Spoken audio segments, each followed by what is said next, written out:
So, my fellow listeners and audience, I'm very happy to come back today for another session of presenting the history of the children of the former British Southern Cameroons, Ambazonia.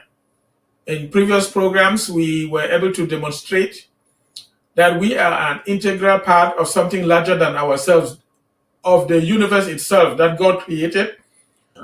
And even though our Earth is infinitesimally small to the larger universe, the earth to which we belong, even though we are also small compared to our earth, God regards each one of us as unique and special. And so we are unique and special and precious in his eyes. And that's how we should look at ourselves. And we want to present today our history, where we come from, who we are, and where we're going. In previous programs, like I said, we demonstrated the element of the universe itself, the sizes thereof. We talked about our history, that we are in Africa, on the continent of Africa, and that eventually our forefathers migrated to the current place in southern Cameroon's Ambazonia, where we were born.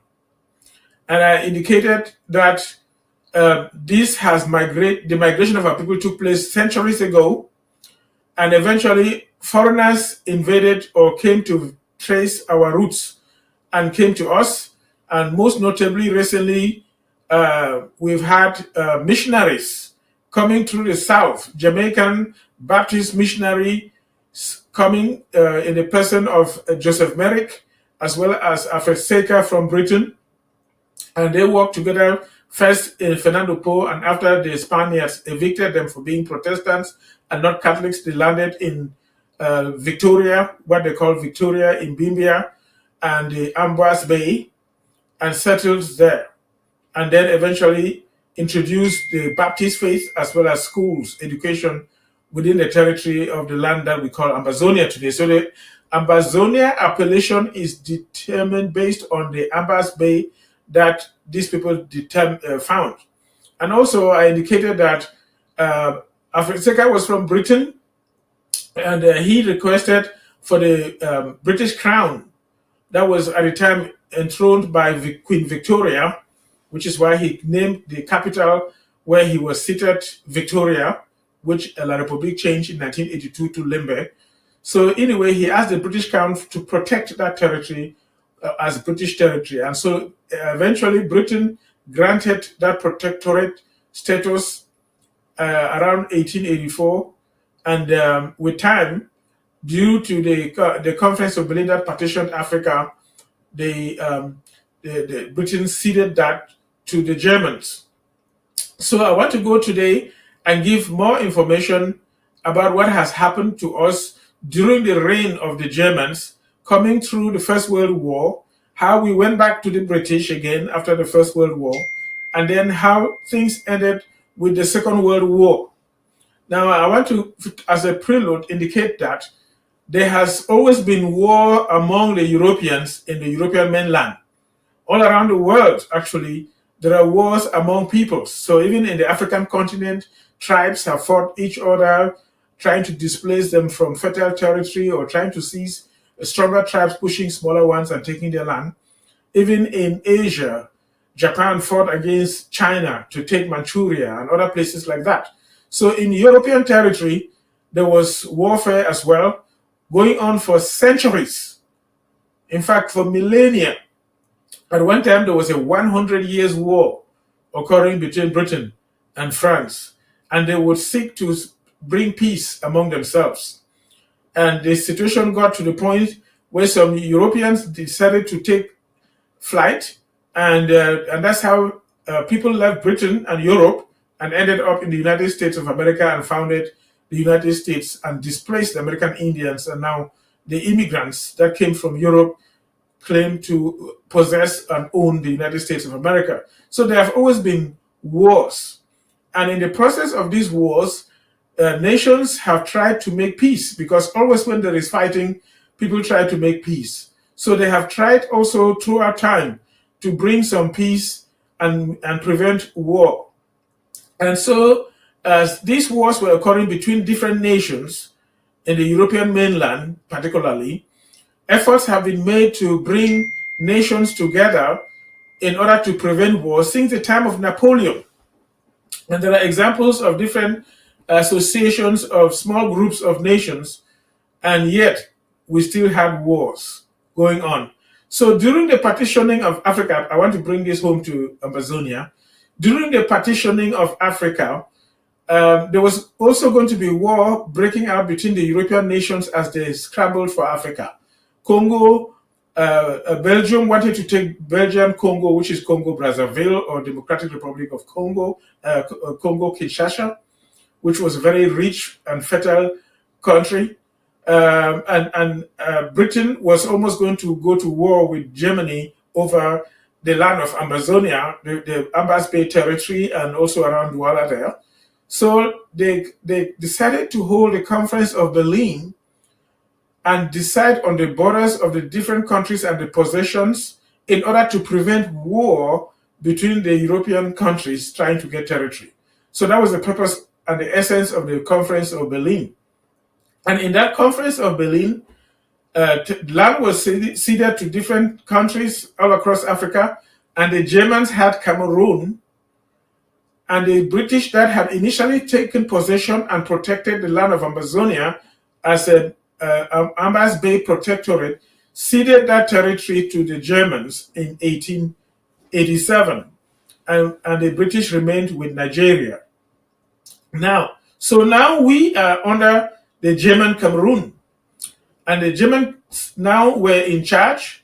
They went throughout the land trying to take control of the different traditional rulers, and some were friendly and some were hostile. I think I mentioned that in the previous program, that in the coastal region, they initially fought, even the Bakweris and some of the people around Douala there, they fought against the Germans. The Germans eventually settled their capital in Boya, and they started trying to put plantations to produce cash crops, food, things that they cannot produce in Europe, to take it back to Europe, things like bananas and cocoa that produces chocolate and rubber, and so many others, palm oil and so many other fruits and vegetables and edible items that they can take back to Europe. But they did not have the amount of hard labor that they needed to work the plantations. So they went inland. As they went inland, they encroached and came to the grassland area where the chiefs were very hostile. And one traditional group befriended the Germans, those were the Balis, and they became very good friends with the Germans, and they led the Germans throughout the territory. And in the process, they gave the names of the individual tribes. That's why you see they keep saying Ba Munch in Balimese, the people of. So they talk about Bande. So the person who founded, for example, the Bankan people where I'm from, was Ndemaga. So they say Bande or Bande, as you hear some people say. So you hear different names, Bafren, Bafut, Bali, Babanki, and all those different names. All that came from the Bali people that went along with the Germans as they tried to overcome and control all the different traditional rulers of the different tribes.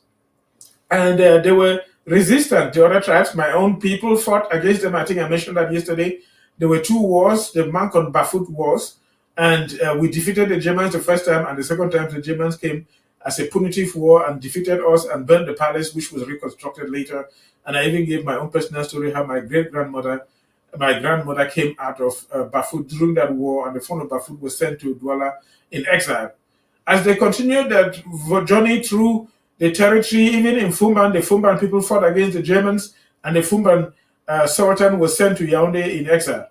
So anyway, the Germans took possession of this land, and there was still conflict between the Germans and the French around Morocco, around northern Africa, and in the process, they had a peace agreement where the French ceded more land to the Germans. So the German Cameroon increased, including portions of land that are currently in Chad, Central African Republic, Republic of Congo in Brazzaville, part of Gabon. So the German Cameroon was extremely very large, and the Germans controlled that territory. The leader of Germany at the time was Bismarck, But by 1890, he had lost his control of the German nation, and now a different group of people were controlling and ruling Germany. They had a Kaiser, a king who was in Germany, and uh, Otto Bismarck was the chancellor, who is like the prime minister. But anyway, so eventually, in the course of time, as the Germans were controlling us, the Germans were experienced by different groups in the different ways. They were hard or harsh, as some people will experience. Well, save for the Balis, the Germans were friendly and considered to be nice. They took people from the grassland area to go and work in the coastal regions because they were more hardworking than people in the coastal regions. And even till today, you find some of the children of these people who migrated from the north to the south to work there. And some of the coastal people sometimes turn them and call them Kam No Go. But anyway, that's how our people migrated to go and work in the coastal regions. Anyway, the Germans were in Cameroon based on the Treaty of the Partitioning of Nations at the Conference of Berlin from 1885 to when they were defeated in the Cameroonian territory in 1916. So you are talking about 31 years. But the final defeat of the Germans occurred in 1918, and they had to do a peace treaty in Versailles in 1918, which had significant consequences as far as the German Cameroon was concerned. Because in that peace treaty, we were finally passed over to the British again. That means the people of the former British Southern Cameroon were handed back to the British after the British were defeating the Germans on the mainland. Also in the Cameroonian territory, the British were fighting against the Germans, and the French were fighting on the Eastern Front. And they came and had areas around the Mongo River, where after the Germans had been finally defeated and in the Treaty of Versailles, they drew a boundary there, the Milner line, that determined the British Southern Cameroons as well as French Cameroon. And I want to go back and talk about the purpose of that League of Nations that was founded, and the purpose and what happened there, because it has implications as far as we are concerned. So, like I said before, there were previous attempts of multiple different nations to come together to form associations to prevent war occurring between the different countries. And after this First World War, that was considered to have been started by the Germans, they were going to, in this peace treaty, the President of the United States, Woodrow Wilson, who had campaigned to not include the United States in any warfare in Europe, eventually was pulled to go on the side of Britain in this war, and that's how Britain was able to defeat the Germans. The French had been conquered by the Germans and subdued and controlled, but Britain fought hard. The United States came on its side, and they defeated the Germans and liberated the French. So now they were going to sit and form a peace treaty. And in this peace treaty in Versailles, which is around Paris there, the terms of the treaty were such that the British and the French wanted to punish the Germans. They wanted to make sure they deal with them badly because of what the Germans had done to them, the French in particular. And Woodrow Wilson came in there with 14 points. And his 14 points were proposals to ensure that there was peace to end all wars, and prevent any further future conflicts. And if you go to all the multiple points that he proposed, one of them was that nations should be able to live freely and independently in their own homeland and form their own governments. That is extremely very important. And so you had a situation where France and Britain had colonies. The Germans had colonies. And in these discussions at the League of Nations, the question was what was going to happen with the colonies, not only of the French, but even of the British and the Germans. And so the United States had not had any colonies in Africa. Remember that in this First World War, the Russians were not yet implicated. Even Japan and the other nations were not yet heavily implicated. They would be implicated later in the Second World War. But Italy was involved, and of course, Germany and the Ottoman Empire was also involved. And it turned out that as the United States supported the British, the winners, those who defeated their foes and came out as the conquerors, were the United States, Britain, and basically by accident, just by association, the French, because they were controlled by the Germans. They could not defeat the Germans. So these were the countries that won the war. So as Woodrow Wilson brought the 14 points to create a League of Nations and make peace so that there will be no more wars on earth, he was no longer interested in territories, and he said they should grant freedom to all the other territories that are not only in Central Europe, but also across Africa. Now, for the countries that were in Europe, they were allowed to exercise their level of freedom. But for the countries that were in Africa, what they agreed upon was that, particularly the German territories, will be League of Nations that was being formed, mandated territories. That means they will be controlled and owned by the League of Nations, not the Germans, while the French and the British will still keep control of their previous colonies and prepare them towards independence with time. And so the British now had control of the portion of Amazonia that was taken away from the Germans. So we became a mandated League of Nations territory under British administration, while French Cameroon was also a League of Nations mandated territory under French administration. Now, what happened was that the way the League of Nations was constituted, it led to failure, and that's what led to the Second World War.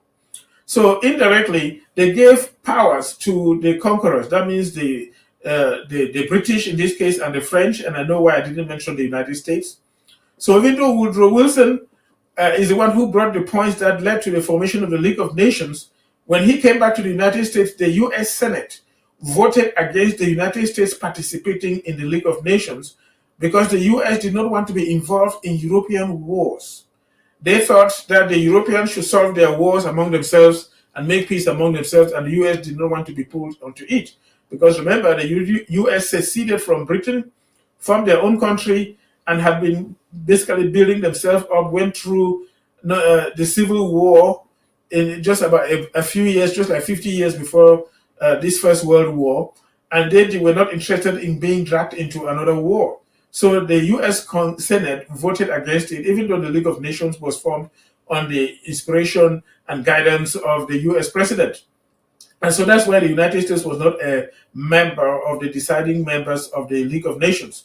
The main deciding nations were Britain and France.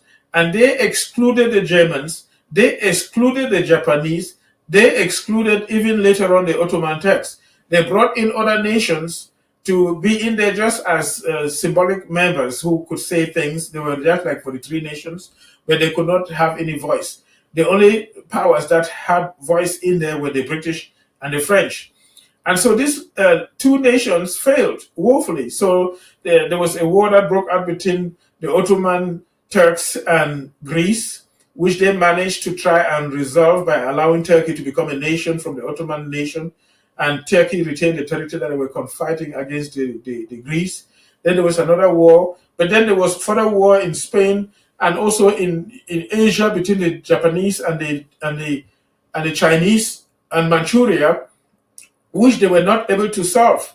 And especially because Germany was literally imposed heavy fines. Not only were their colonies seized, like we mentioned, the territory of Cameroon and Amazonia, but also they were forced to pay $33 billion to Britain and France for having caused the First World War. During these wars, about 10 million people died. Most of Europe was destroyed. Much of territory, particularly in France. Britain, not as much as France. A lot of territory in Germany was destroyed. So Germany was poor, number one, coming out of the war, having a lot of territory that was destroyed when the US came on the side of Britain and they attacked and destroyed Germany to liberate France. And then they punished them by taking away all their territories as well as forcing them to pay $33 billion as damages to Britain and France. And so in the course of time, there was a lot of poverty that emerged in Germany a lot of economic hardship, and it led to the Great Depression. And as you read history, that led eventually to the emergence of Adolf Hitler, who then led the German nation to the Second World War. So the war ended, as we say, in 2000, in 1918, but 1940, the Second World War emerged, which is just less than 22 years after the First World War. And yet the League of Nations was formed to stop all wars. And this Second World War was more devastating and more destructive. Again, the Germans went in there and took control of France, totally controlled the place and subdued them and evicted the French government and basically put a German puppet government there, the Vichy government that was collaborating with Hitler. Charles de Gaulle took refuge in London and stayed there communicating with the French over radio until they were liberated. And Britain was almost crushed by the Germans. Even Australia, New Zealand, and Canada were assisting the British, and the Americans were notched to come again on the side of Britain, and that's how Britain was able to emerge from this war victorious. But as they emerged from the war, they were heavily destroyed. Britain was heavily destroyed. France was heavily destroyed, just as well as Germany, and they were heavily indebted. In fact, Britain owed more than 2 times its GDP, gross domestic product, what they produce economically in a year. Britain owed that. France was heavily indebted. Of course, Germany also was heavily indebted. All of these wars that I'm talking about impacted the children of Amazonia. So you realize that as we emerged from the First World War and lost Germany's control over us and moved over to Britain, Britain emerged from the First World War an indebted nation and a poor country, destroyed, and they were now administering us. If you go back and read the history of the children of the former British Sovereign Cameroon, how the British administered us, they call it indirect rule. That means the British were not telling our chiefs and our local traditional rulers what to do. They basically looked for some symbolic, strong traditional rulers that they used to administer the territory, and they gave them instructions basically to collect taxes and give to the central administration. And the British officers that were in the districts were called district officers, what we know as the DOs, or the district officer. Now you call them senior divisional officer and the district officer. That came from the British. As well, the Germans also had a different appellation for that. In the French system, they call it the prefecture, the prefect. But anyway, those were the symbolic representatives of the whites. So the British were not directly ruling. They were allowing our people to rule themselves based on our cultural values and basically collecting taxes and paying. And if you go and read the story of our people, the chief of Bafut is a prince that came from Babanke. And so there was a conflict where the Fon of Babanke was insisting that he is senior to the Fon of Bafut, because the Fon of Bafut was a prince that came from the palace of Babanke. And so he must be submissive to the Fon of Babanke. And they had a small house where they would meet and resolve their issues. And that's what led eventually to the House of Chiefs that we keep talking about. But anyway, so that was how the British administered us and, did some developments. They now took the cities, the plantations that the Germans had started and formed the Kamerun Development Corporation, the CDC plantation. This was upheld by the British around 1922. And the continued developments, remember that aeroplanes only came after the 1920s. The Wright brothers in the United States that experimented and learned how to fly introduced the concept of planes, and the British eventually introduced airports. In Cameroon, Tico was our international airport where even Nkrumah landed when he was visiting our government. There were airports all across Amazonia. In Bali, there was an airport. There was one in Manulan, and many other places, basically. And then you also have the seaport in Limbe, the wharf in Tico, in Victoria. You have the wharf in Tico. So these are some of the developments that the British brought. They tried to develop some roads and also do some tarring And so they are the ones who eventually carved out the ring road, and carved out some of the major road infrastructures that are still there and abandoned by La République du Cameroun and not developed to today.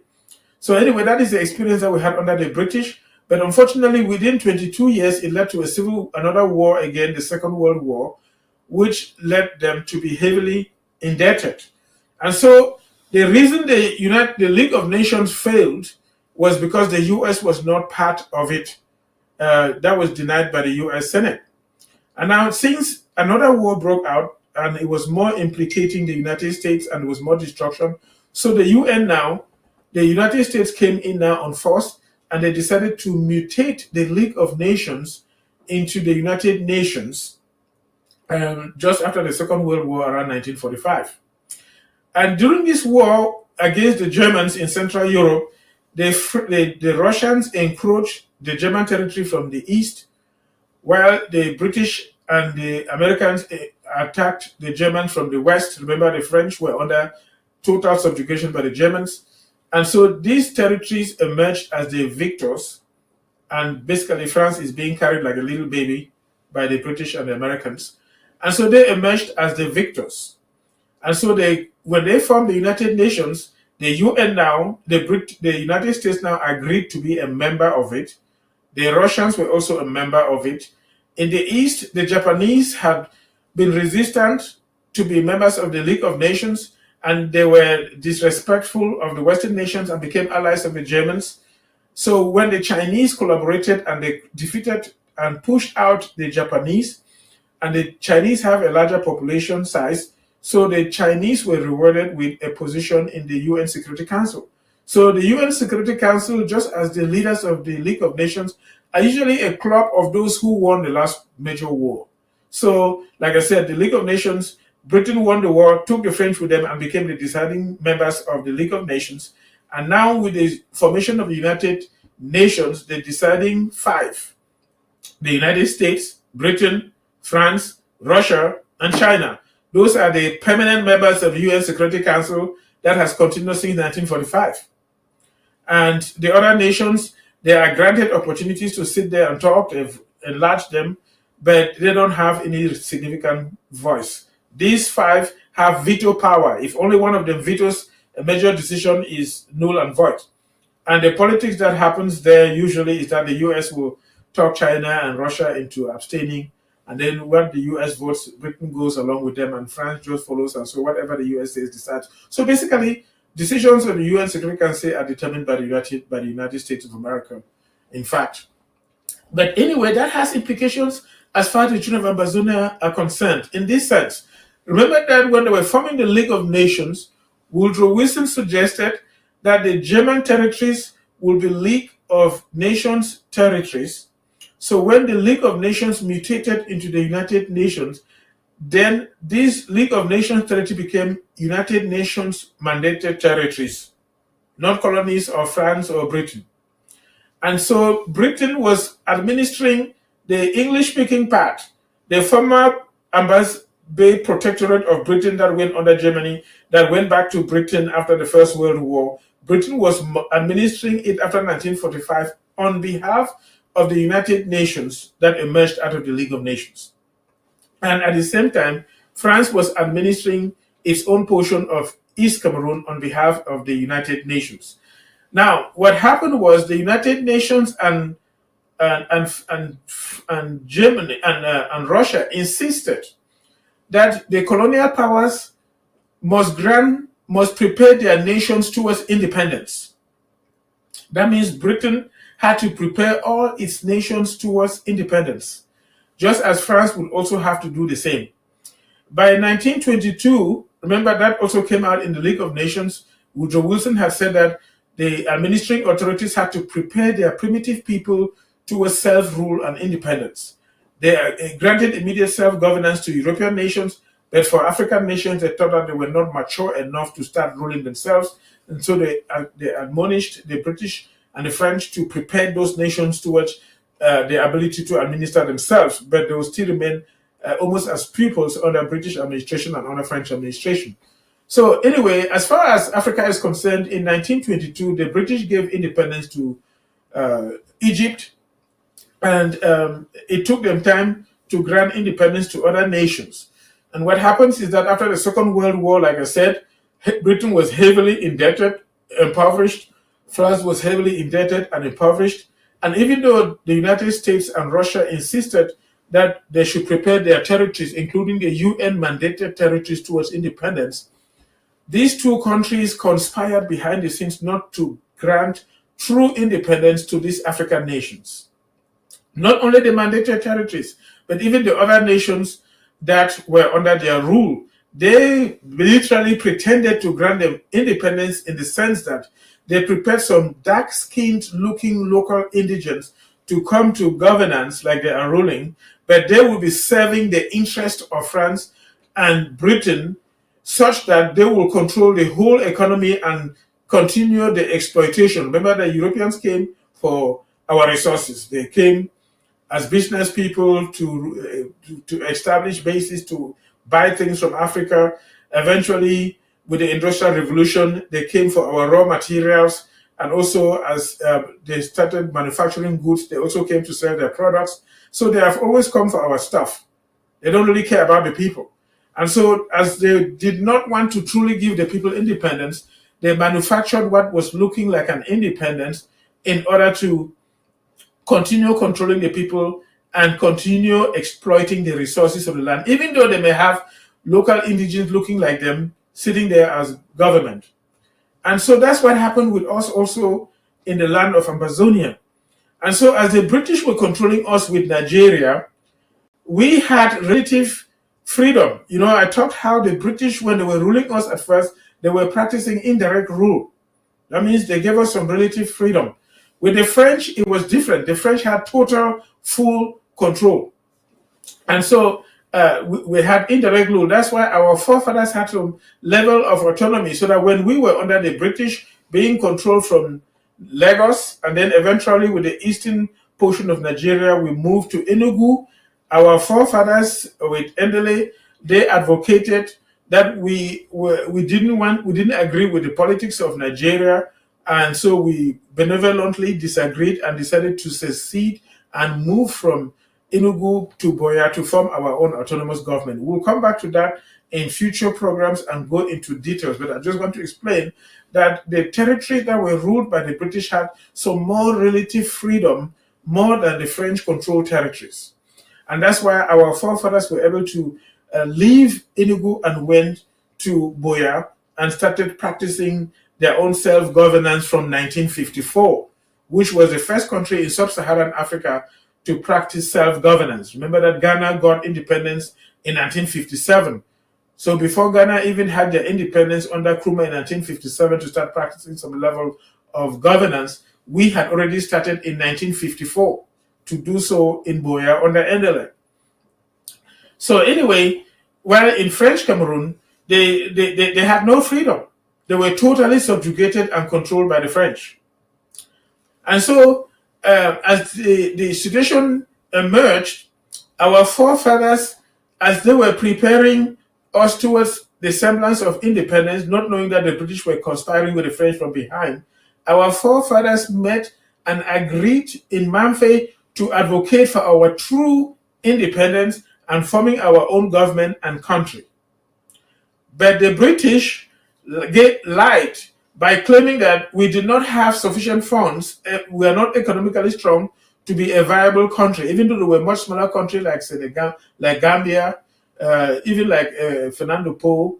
There are so many other countries in Africa like Togo that are much smaller than just the land of Amazonia alone.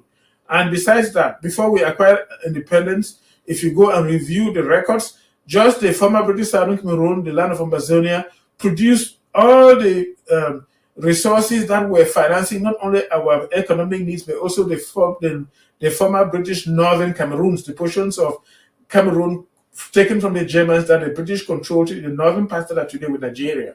We were literally financing them economically. So the British were lying just because they did not want us to truly acquire independence.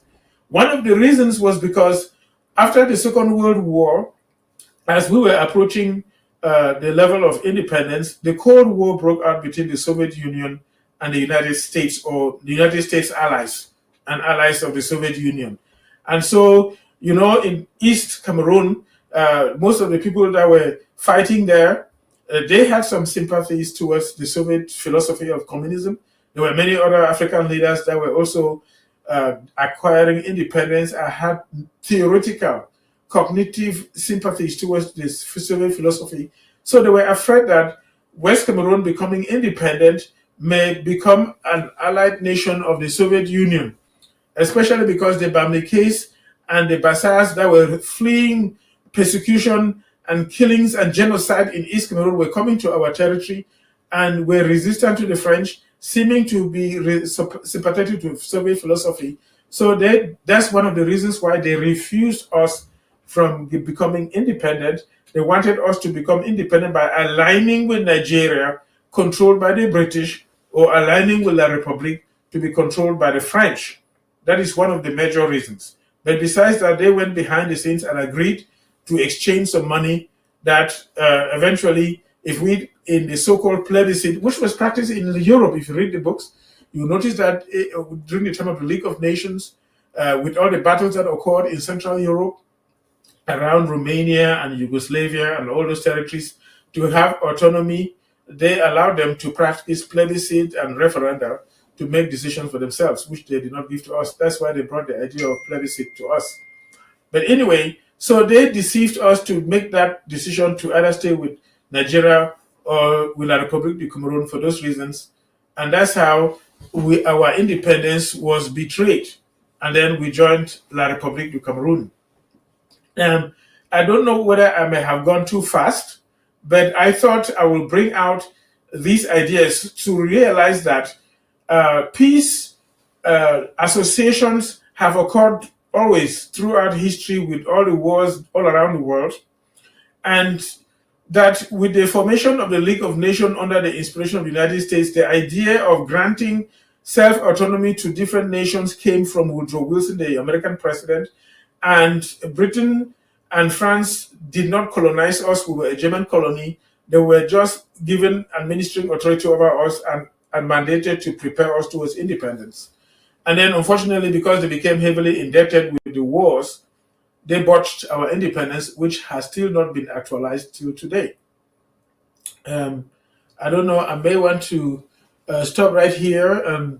If we have some other programs, I want to take time to go slowly when we come to what happened from 1954 till today. I want to take it slow, so I don't want to rush into that. But I thought this element of our history was important for us to bring out today. I hope it's been helpful to those who were listening to me.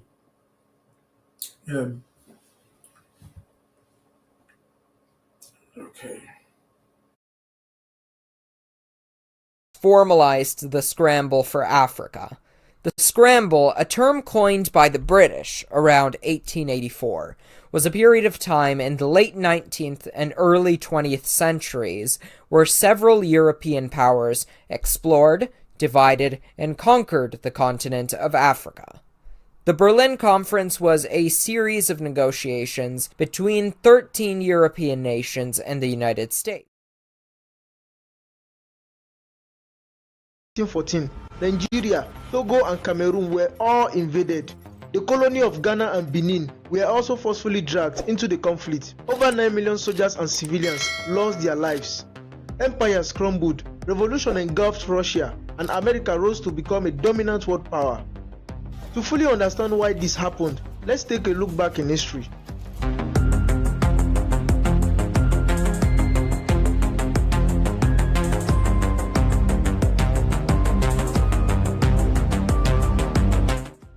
The roots of the First World War can be traced back to the 19th century when European countries were competing for world dominance. They made deals with some local chiefs near the coast, especially in places like Douala. Some of these agreements were not fair. Many chiefs did not understand what they were signing. Very soon, Germany announced that Cameroon was now their colony. The German government began building roads, bridges, railways, and plantations. They forced many Cameroonians to work under very hard conditions. People were punished if they refused to work or if they resisted orders. Even though Germany brought some development, the people were not free. In August 1914, a big war started in Europe. It was called the First World War. Two major sides fought in the war, the Allied powers, Britain, France, Russia, and later the United States. The Central Powers, Germany, Austria, Hungary, and others. Since Germany controlled Cameroon, its enemies wanted to capture the colony. Cameroon became a target of war, not only for military reasons, but also because of its rich natural resources, including rubber, timber, and palm oil. Not long after war started, the British forces entered Cameroon from Nigeria. At the same time, French soldiers came from the east and Belgian troops from the south.